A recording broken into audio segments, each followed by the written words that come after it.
All right, y'all, this is note card 9. It's called the derivative of function.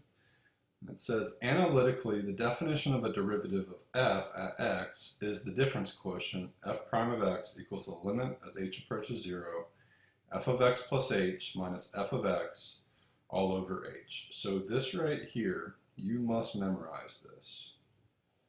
Okay. This right here is the definition of derivative. You have to know that definition. It's a definition of derivative for all x values of a function.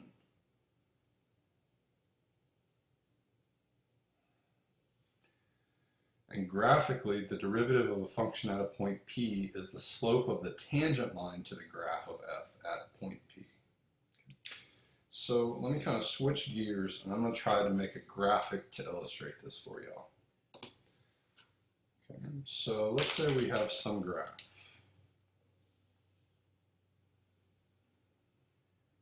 So xy axis, just like we're used to.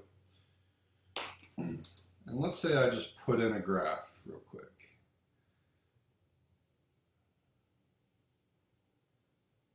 So here's our graph. What this means, if I look at any x value, let me just pick this one right here. This is a certain x value. Okay. What does this definition tell us? And I'm going to rewrite it here. The limit as h approaches 0 of f of x, f of x plus h, it's a plus, minus f of x all over h. What does this mean? Okay, so for any x value, well, here, if this is x and I call this curve f, then this value right here would be the f of x. Okay, and if you want to call it like a, for instance, that would be f of a. Okay. Now, what about if I go a little bit further? Okay. What about if I want to go h units further than x? Well, if I do that, all right, if this is the x value, then this value right here, you're starting at x and you're adding h to it. So that would be x plus h. And if you take that up to where it hits the curve, and take it over, this would be called f of x plus h. Now, if you think about the slope between these 2 points, there's a secant line between those 2 points. And the slope of that secant line, I'm just going to write it over here, the slope of the secant line, how would we find that? Well, we would take the rise, okay, and how would we find, let me just think about it like this, rise over run. So how much do I have to rise? I'm going from f of x up to f of x plus h, so another way to find that would be take the higher number and subtract the lower number. Okay, and the run, I'm going from x to x plus h. Okay, so this difference, you can do it one of 2 ways. Well, you could say, well, you're ending at an x value of x plus h minus where you started from. Or an easier way to say that would be that, well, the only amount you're running is just equal to this h. So if you simplify this part right here, it's just going to turn into h. So as it looks like, this part right here is just the slope of the secant line. Now what's this first part tell us? What happens if I make h smaller and smaller and smaller? What about if I move where this point is, if I slide it closer and closer and closer to where I start? Because we want h to approach 0. Well, if this was the new, if that was the new point, then my 2 points would be right there. And that would be the slope of the secant line. And if I move it even closer, if I make h even smaller, this distance even smaller, maybe it's this amount, then those would be the 2 points. So as I slide this h amount closer and closer and closer, the secant line looks more and more and more like, so if I get h arbitrarily small, like tiny, then the secant line turns into a tangent line. And the slope of this tangent line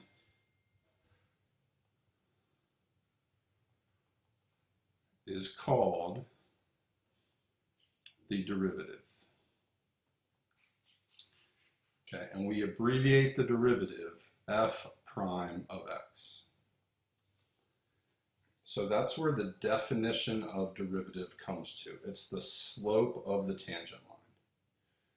Okay, and this little f, what we say f prime, so we call that prime, and it means derivative.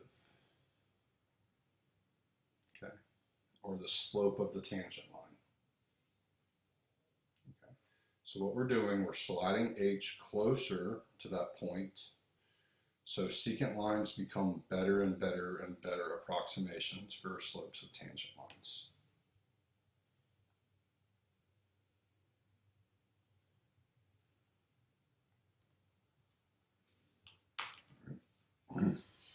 So that's graphically what this means. Let's read the next couple of statements here. It says numerically the derivative at a point, or the slope of a tangent line at a point, is the limit of the slopes of the secant lines, or the limit of this different quotient. So here, these are the slopes of the secant lines, or the that's the difference quotient. Because remember, this h just came from x plus h minus x.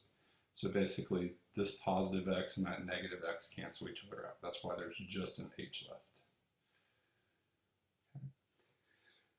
And then these last two definitions you also have to know. These are the two definitions that can be used or tested. These two definitions are for the derivative of a function at a specific x value. And then the way both of these are written, this is at an x value of a.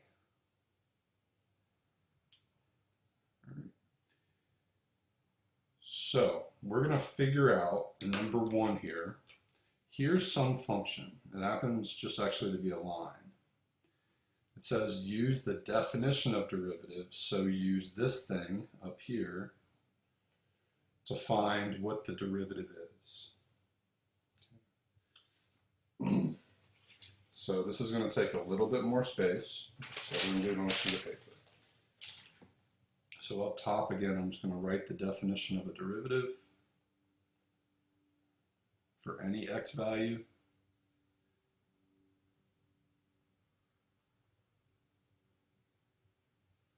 There's the definition.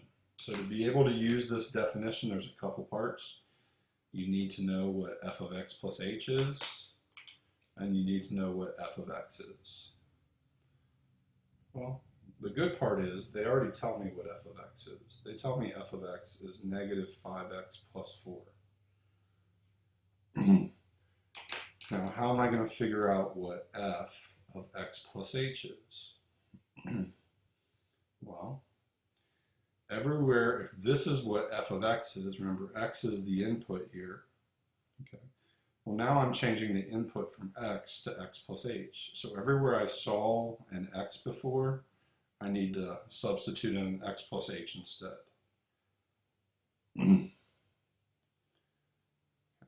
So let's substitute these two things into this definition. Okay. Equals, I'm going to keep the rest of it the same, the limit as h approaches 0. What was f of x plus h? Okay, I'm also going to distribute this as I go along. Okay, so f of x plus h would equal negative 5x minus 5h plus 4, if I simplified it. I'm going to stick this in for this right here. So I have negative 5x minus 5h plus 4 minus, it just says f of x. Well, here's what f of x is. Now that's a expression, so I need to put that in a parentheses. Negative 5x plus 4 all over h. And I need to keep simplifying until I can't simplify anymore. Okay, so let's do that. Now I'm just going to go to the color blue here. So I have negative 5x minus 5h plus 4, but now I have to distribute that negative sign to both of those terms. So that would be a plus 5x minus 4 all over h. And every step you need to keep the limit statement in front. So what happens here? You have a negative 5x and you have a positive 5x. What will those do to each other? Those go to 0. You can combine those terms and get 0. What else do you see? You have a positive 4 and you have a negative 4. You can cancel those. Okay. So what's left is simply a negative 5h over h. Now if you try to stick 0 in now for h, you would get 0 over 0. You're not allowed to divide by 0. So the next step when we find limits analytically is we try to factor and cancel. Well, we don't have to factor, but we can cancel the h in the top and the bottom. So we're left with a statement, the limit as h approaches 0 of negative 5. And we talked about this before, when you get it down to a constant, it's simply negative 5. So this function, f of x, has a derivative equal to negative 5 everywhere, for every single value. So that is the answer to the derivative function.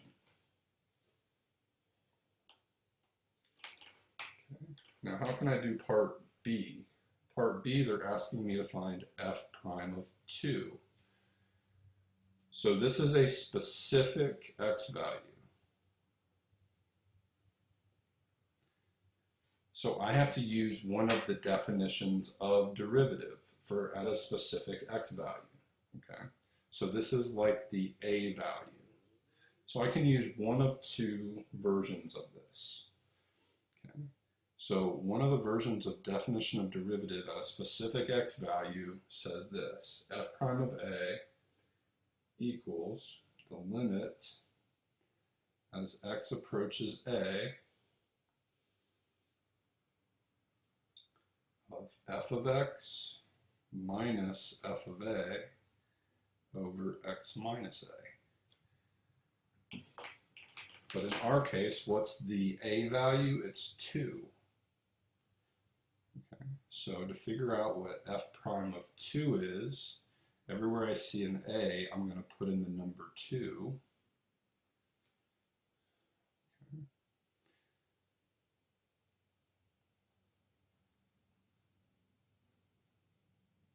And that gets me a good start. What else can I do? Do I know what f of x is? Yeah, I do know what f of x is, so I can substitute that. So if I substitute in that, that's negative 5x plus 4 minus, now how would I figure out what f of 2 is? What does the function say? Well, the function is negative 5 times the x value plus 4. So we can just simplify that. All right, negative 5 times 2 is negative 10. All right, plus 4. So f of 2 is equal to negative 6. So going back up to this limit statement, minus f of 2, well, f of 2 we just said was negative 6. All over x minus 2. We'll keep simplifying. So we have negative 5x plus 4. Two negatives put together would be positive. I can keep simplifying. I can keep combining like terms. I have a positive 4 and a positive 6. That's a positive 10. Now, if I try to plug in 2 now, the numerator would be 0 and the denominator would be 0. So I have to do some factoring. If I factor out a negative 5 from the numerator, negative 5 times what gives me negative 5x, it's x. Negative 5 times what gives me positive 10, negative 2. Okay, so if you see here, the x minus 2 factors will cancel. So you're left with a limit as x approaches 2 of negative 5. Now that's a constant. When it equals a constant, that's what the answer is. So therefore, f prime at 2 is also equal to negative 5. So I use the definition of derivative for both of those.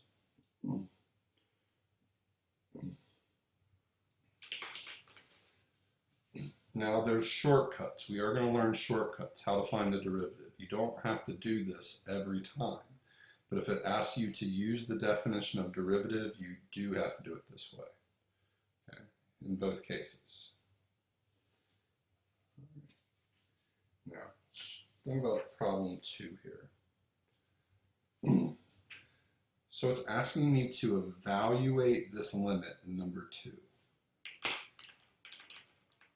This looks really difficult. It's actually much simpler than you probably make it out to be. Okay. So if you notice this first part, that's what f of x plus h is. You see something very similar over here. This part is what f of x is. So what they're really asking me for, they're asking me for f prime of x, because that's what the definition of derivative tells me about. Okay. Now, you don't know the shortcut here eventually, but let me just tell you what the answer is going to be, and then you can try to figure out on your own what the shortcut is.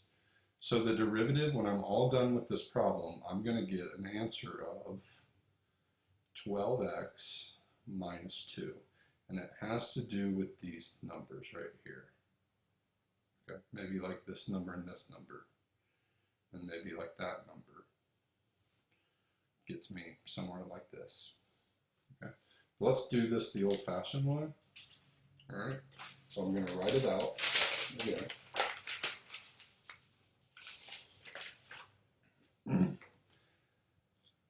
So limit as h approaches 0 of 6 times x plus h squared minus 2 times x plus h plus 7 minus 6x squared minus 2x plus 7 all over h.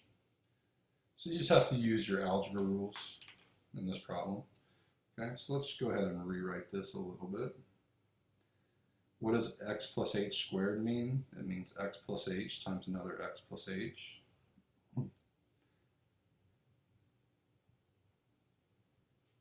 Alright, I'm going to keep the rest of that the same, but I am going to go ahead and distribute the negative to those 3 terms. So I would get a minus 6x squared plus 2x minus 7, just saves time later. Okay. Now, how do you do this multiplication? You have a binomial times another binomial. You have to use FOIL on that. First, outer, inner, last. Okay, so when you do that, first times first is x squared. Outers, x times h would be xh. Inners, h times x would be hx, but you could also say it as xh again. So you have an xh and you have another xh. So, or hx, either way. So plus 2hx. You do last, h times h is h squared. But the 6 in front stays as a coefficient. Now let's go ahead and distribute that negative 2 while we're here. So negative 2x minus 2h. Okay. What else can we do to make this problem a little bit nicer? I see a positive 7. That's going to knock out this negative 7. No big deal. All right, so let me just write the rest. Minus 6x squared plus 2x all over h. as you can see, it's not difficult, it's just a little bit tedious. Now let's go ahead and distribute the 6. So we would get 6x squared plus 12hx plus 6h squared minus 2x minus 2h minus 6x squared plus 2x all over h. Let's see if we can cancel anything else. I see a positive 6x squared, that's going to knock out the negative 6x squared. I see a positive 2x and I see a negative 2x. Those are going to knock each other out.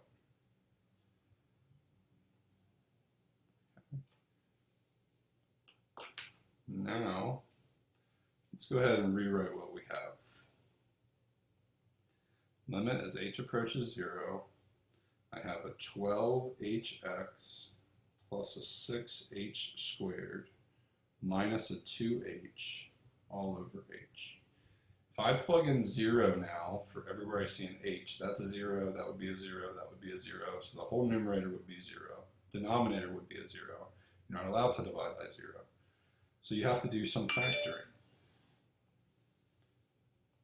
Okay. What do all three of these terms have in common? Well, they have an h in common. You could also factor out a 2 if you'd like to, but let's just take out an h. If I factor out an h, what would be left? 12x would be left in the first term. All right, if I factor one of these h's out, then I would still have 6h left. And if I factor that h out, I would have minus 2. That's still all over h. All I did was take an h out of every term. Now you have an h factor in the numerator and an h factor in the denominator. Those simplify out. Okay. Now you can go ahead and plug in a 0 everywhere you see an h. Well, there's no h there, so it stays as 12x. But when I plug in a 0 here, this would be plus 6 times 0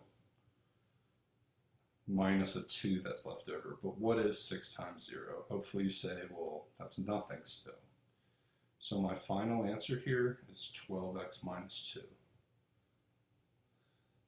And that is the derivative for any given value of x. Now once you get this, what about if I also asked you, for instance, what's f prime of 5?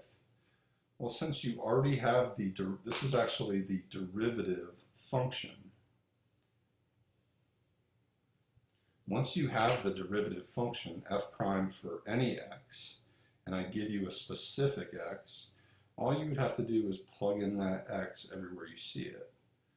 So in this case, all I would have to do is 12 times 5 minus 2. 12 times 5 is 60, minus 2, so that would be 58 there. So that's a little bit easier way once you know what the derivative function is. This is what the question was asking about, but once you know it, it's pretty easy to get any derivative at a specific point.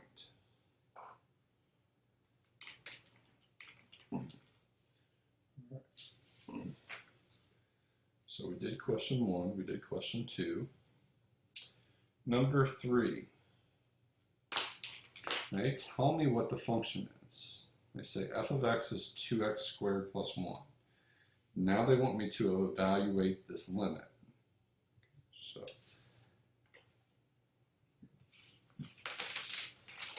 So I'm just going to rewrite it and then we'll work it. So f of x equals 2x squared plus 1. And the question wants to know what's the limit as x approaches 0 of f of x minus f of 0 all over x squared. Well, if I look in this limit expression, what do we see? I see an f of x. Well, I know what f of x is. I can make a direct substitution there. But I do not know what f of 0 is yet. But I can find it. If I want to figure out what f of 0 is, just plug in a 0 everywhere you see an x in the function itself. So this would be 2 times 0 squared plus 1. What's 0 squared? It's 0. What's 2 times 0? It's 0. 0 plus 1, it's 1. So f of 0 equals 1. So I can stick this 1 in right there. So let's go ahead and simplify. The limit as x approaches 0, what was f of x? It was 2x squared plus 1. That's what f of x was.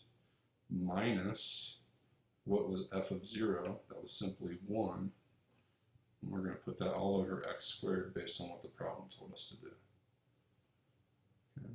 These don't really need parentheses, so I can drop them. So what do you notice here? A plus 1 cancels out a minus 1. And I'm left with 2x squared over x squared. If I try to plug in 0 right now, I get 0 over 0. That's bad, but we should know that x squared cancels this other x squared. So I'm left with a limit of a constant, so the answer is going to be that constant. The answer to that problem would simply be 2.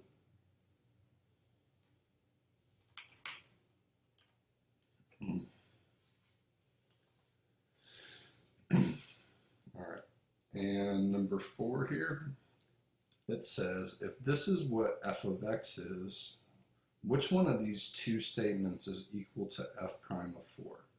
So there's two definitions of derivative.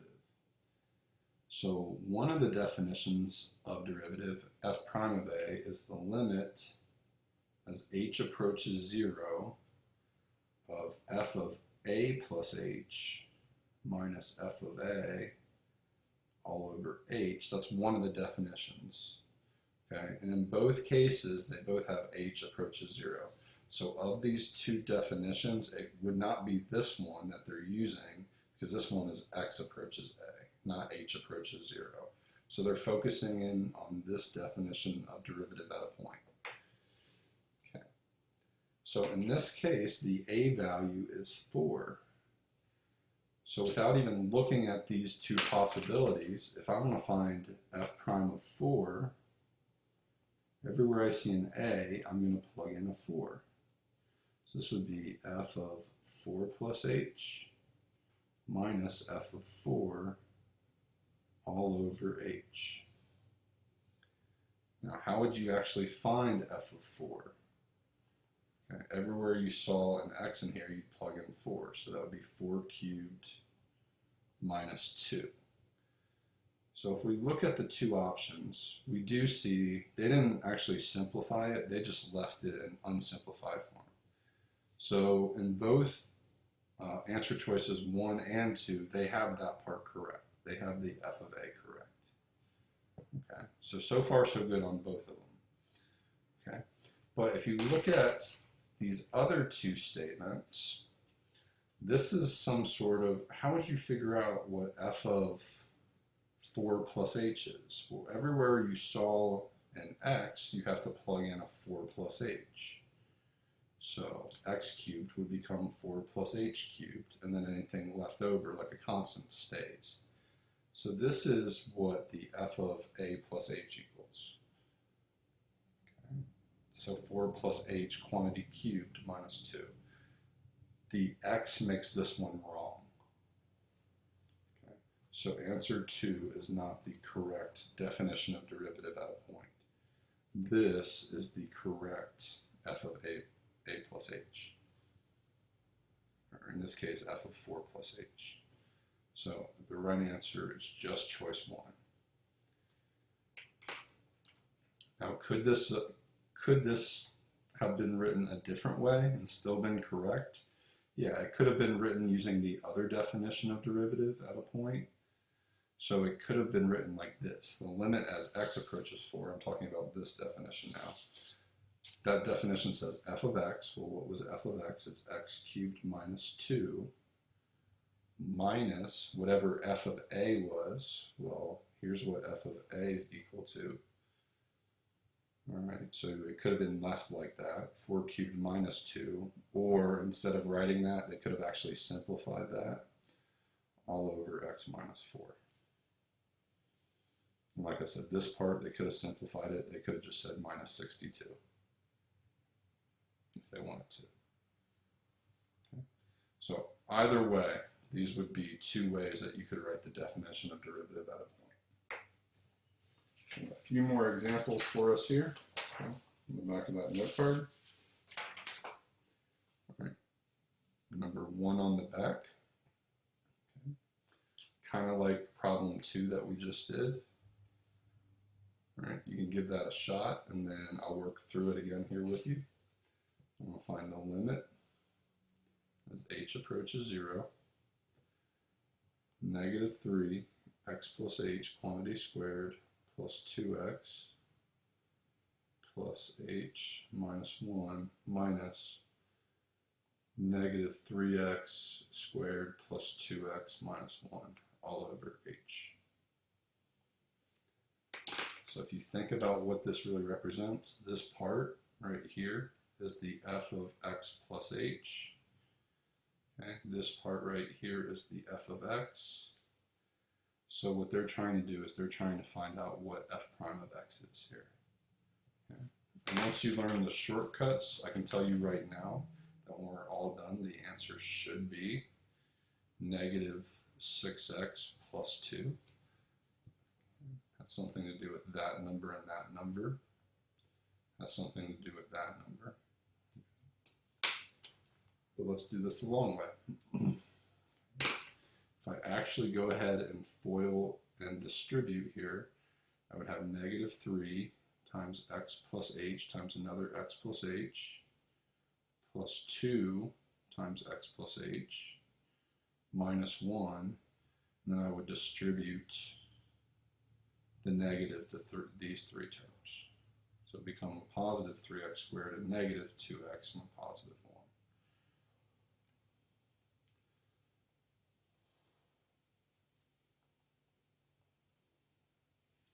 If I do the FOILing, I would get x squared plus 2hx plus h squared. All right. If I distribute that, it'll be 2x plus 2h.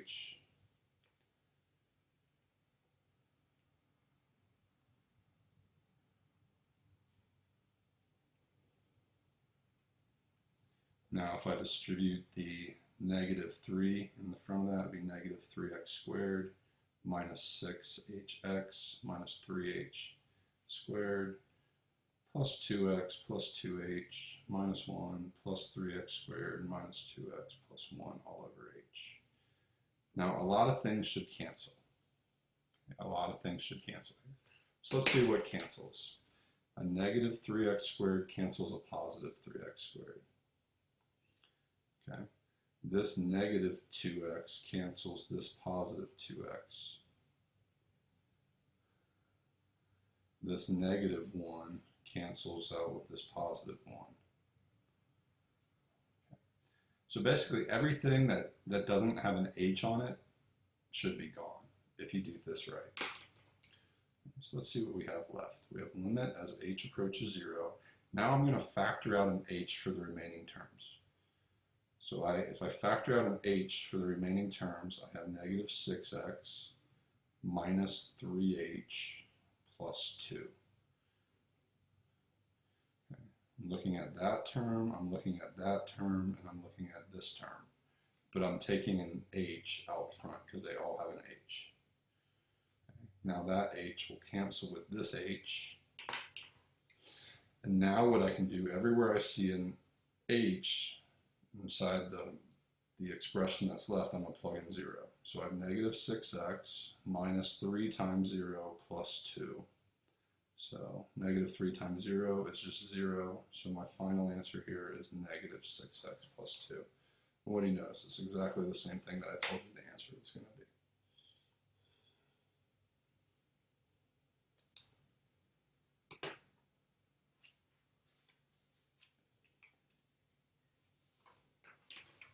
Let's read number 2. It says, using the definition of the derivative, find the slope of the tangent line, that's another way to say derivative, of this function at an x value of negative 4. So what they're really asking me to do, they're asking me to find out what is f prime at 4. So this is at a specific x value. So I can use either version of the definition of derivative at a point. I'm going to choose to use the second one because on the first one we use the other definition. Or did we? Hold on a second. Let me go back and check.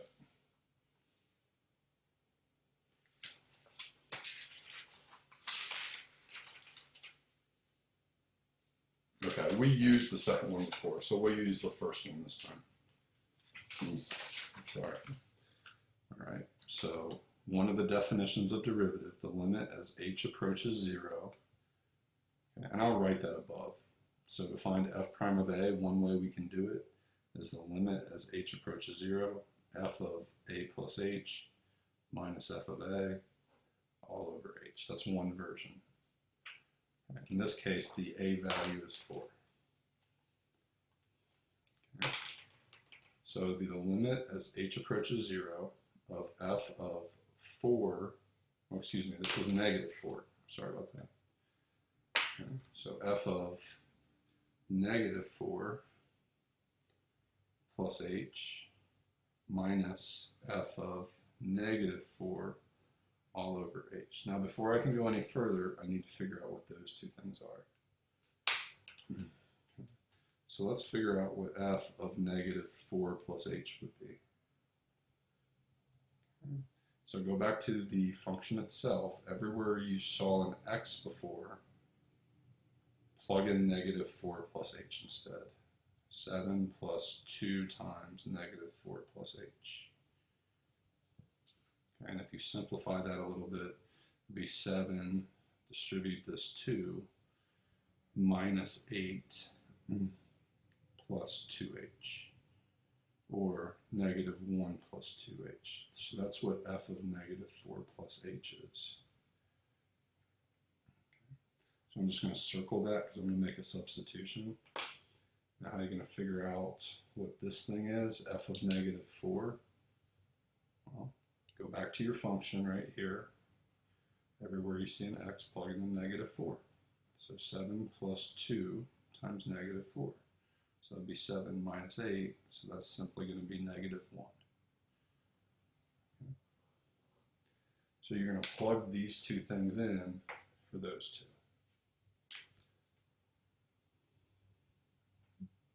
So when I do that, f of negative 4 plus h, that's the same thing as negative 1 plus 2h. And we have a minus sign. F of negative 4 was negative 1 all over h. Negative negative turns into positive. Now this negative 1 and this positive 1 add up and cancel to 0. Okay. And you're left with 2h over h. Okay, but I did something bad there. You always write the limit. Okay, so now the limit as h approaches 0 of 2h over h. Now the h's cancel, and you're just left with the limit as h approaches 0 of 2, which is a constant, so your final answer would be 2. And your final answer there would be 2. Number 3, simple limit problem. First thing we always do when we try to evaluate a limit analytically is plug in the x value first. So if I plug it in, I get cosine of pi times the x value, so that's negative 5 over 6. Well, this works because you can figure out what the cosine of negative 5 pi is. So let's think about that on the unit circle. So that means the cosine of negative 5 pi over 6. Well, we start here when we measure angles, but we're going in a negative direction because the angle is negative 5 pi. So here's negative pi, now negative 2 pi, negative 3 pi, negative 4 pi, negative 5 pi. So that puts me here on the unit circle. Okay, puts me right there on the unit circle. Okay, I make 2 complete revolutions, 1, 2, and then I go halfway. Remember, pi is like 180 degrees. So that point on the unit circle is negative 1 comma 0, and the x value is like the cosine. Okay, so the cosine of negative 5 pi is negative 1. My final answer here is negative 1/6. because the 6 wasn't actually part of the parenthesis. It was just in the denominator.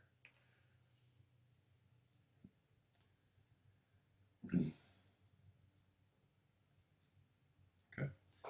Number 4, okay, the piecewise function. So let's go ahead and look at this real quick. E is roughly equal to 2.7-ish.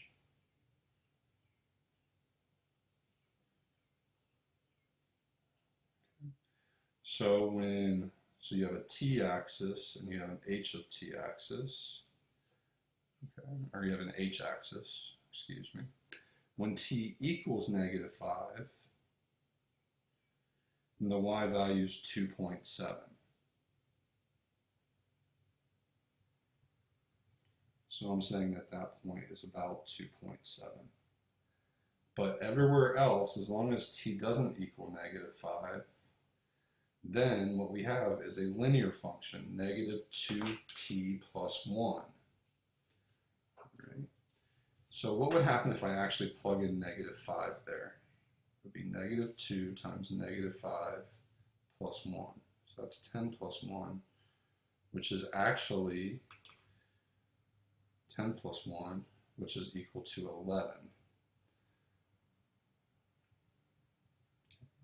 And this is a line, it would have, it crosses, or has a y-intercept of +1, and you would go down 2 over 1 each time because the slope's -2, right? Okay, now, so we have a line that goes up here, but right at a value of -5, this point can't be filled in, otherwise it fails a vertical line test. It's not a function. That's why they say as long as t doesn't equal -5. So what that graph does, okay, there's a hole in the line there. So this is a perfect example of a graph that's not continuous, okay, because you couldn't draw this graph without picking up your pencil. Okay? But they're asking me, what's the limit? What's the limit as t approaches -5? Remember, a limit is as it approaches, not necessarily what it equals. So as I come closer and closer and closer to -5 from the left, and as I come closer and closer and closer on the function itself from the right, what y value is getting approached? What y value would I be close to up there? And that's this number, okay? So even though it says when t doesn't equal -5, if I plug that number into the second piece here, I'm going to be getting closer to that y value. Okay, I'm getting closer to 11.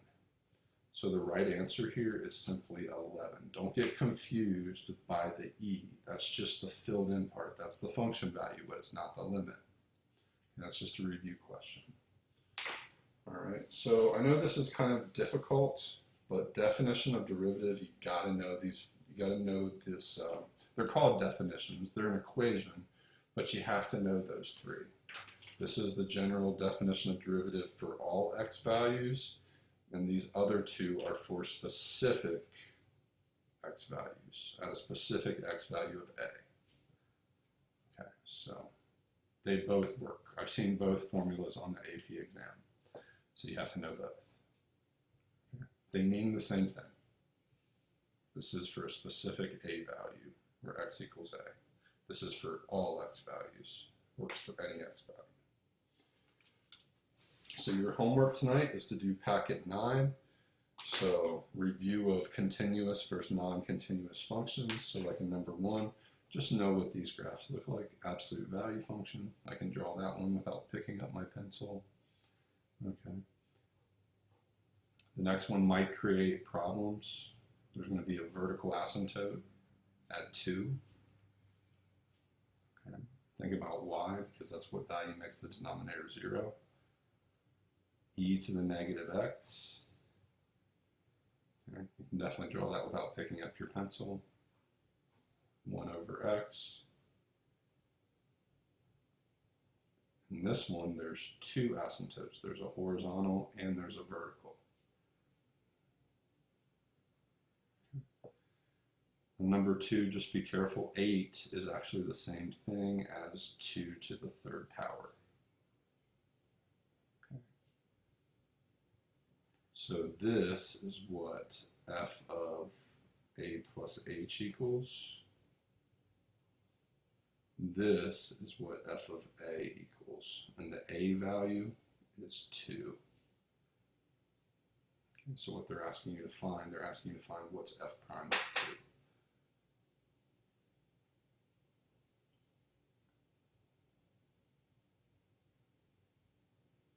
You can do that out the long way if you want. All right, some more reviews. You might want to draw some of these things. Okay, just more practice. That's all this is doing. Just getting you more practice with the definition of derivative. Hopefully the video has helped.